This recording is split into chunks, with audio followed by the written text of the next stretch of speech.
राम राम सा, राधे राधे।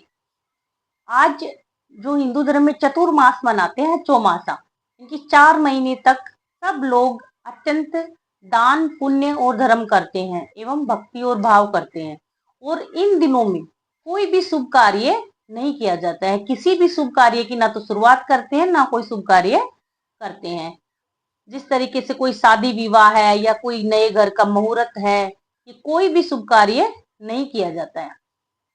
क्यों नहीं किया जाता है, इसके पीछे एक कहानी है। कहानी ये है कि राजा बलि जो थे, उन्होंने अपनी तपस्या से तीनों लोकों पर अधिकार कर लिया था और इस बात की चिंता से देवराज इंद्र भगवान विष्णु के पास जाते हैं चिंतित होकर, और भगवान विष्णु से कहते हैं, प्रार्थना करते हैं कि आप देवलोक और भूलोक को राजा बलि से बचाइए। राजा बलि जो प्रहलाद का पुत्र था। अब भगवान विष्णु वामन अवतार लेते हैं और पृथ्वी पर जाते हैं और वामन अवतार के रूप में राजा बलि के सम्मुख उपस्थित होकर वो राजा बलि से 3 पग भूमि मांगते हैं। तो राजा बलि बोलते हैं कि भाई आप 3 पग भूमि नाप लो, जहां भी आपकी इच्छा हो। अब भगवान विष्णु अपने विराट रूप में आ जाते हैं और वो 2 पैरों में ही स्वर्गलोक और पूरे भूलोक को नाप लेते हैं।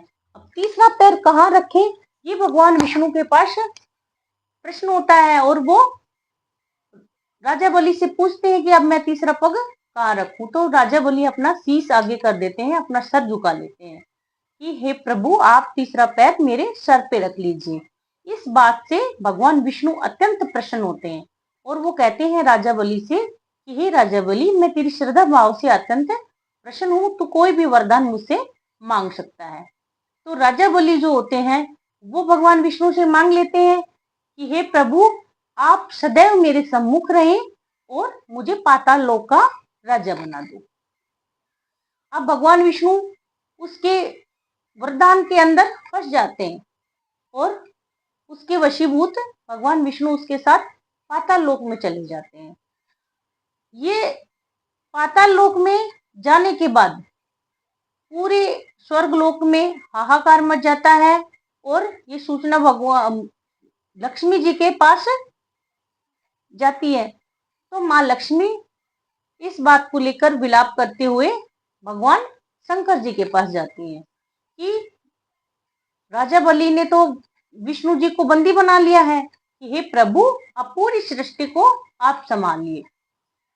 तो भगवान शंकर उस पूरी सृष्टि को संभालने का जिम्मा अपने ऊपर लेते हैं और अपने जो गले में जो नाग था वो माँ लक्ष्मी को देते हैं कि भाई माँ लक्ष्मी, आप इसको ले जाइए और ये आपकी सहायता करेगा विष्णु जी को छुड़वाने के लिए राजा बलि से। माँ लक्ष्मी एक गरीब स्त्री का रूप धारण करती हैं और पाताल लोक में राजा बलि के पास चली जाती हैं और राजा बलि की बहन के रूप में वो वहां काम करती हैं। तो एक दिन राजा बलि माँ लक्ष्मी से प्रसन्न होकर कहते हैं कि हे बहन, तू जो भी वरदान मांगना चाहती है वो वर मांग ले। तो माँ लक्ष्मी विष्णु जी को मांग लाती हैं और जो भगवान शिव का जो नाग था वो रक्षा सूत्र के रूप में राजा बलि के हाथ पे बांध देती हैं। इस तरीके से 4 महीने पास हो जाते हैं और 4 महीने तक भगवान विष्णु राजा बलि के पास रहे थे। इसलिए ये चतुर्मास जो है ये मनाते हैं और चतुर्मास के दिनों में कोई भी शुभ काम नहीं करते हैं।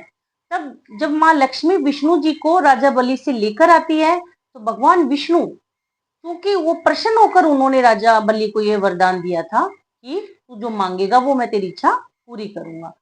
तो विष्णु जी राजा बलि से कहकर आती हैं कि हे राजा बलि, वर्ष के जो 12 महीने होते हैं उनमें से 4 महीने हर वर्ष सदैव 4 महीने तेरे इस पाताल लोक में तेरे पास शयन मुद्रा में रहूंगा। तभी से लेकर अब तक आषाढ़ मास के जो शुक्ल पक्ष की देवशयनी एकादशी आती है, देवशयनी 11 के दिन से लेकर कार्तिक मास के शुक्ल पक्ष की जो देव उठनी 11 होती है, इन 4 महीनों में भगवान विष्णु पाताल लोक में निवास करते हैं और शयन मुद्रा में रहते हैं और पूरा देवलोक इस बात को लेकर दुखी और व्यथित रहता है। इसलिए इस 4 महीने के दरमियान कोई भी शुभ कार्य नहीं किया जाता है, क्योंकि सृष्टि में विष्णु जी की अनुपस्थिति ठीक नहीं मानी जाती है। साथियों, आपको ये कहानी अच्छी लगी हो तो मेरे चैनल को लाइक कीजिए, शेयर कीजिए और सब्सक्राइब कीजिए और बेल आइकन को दबाना ना भूलें। राधे राधे।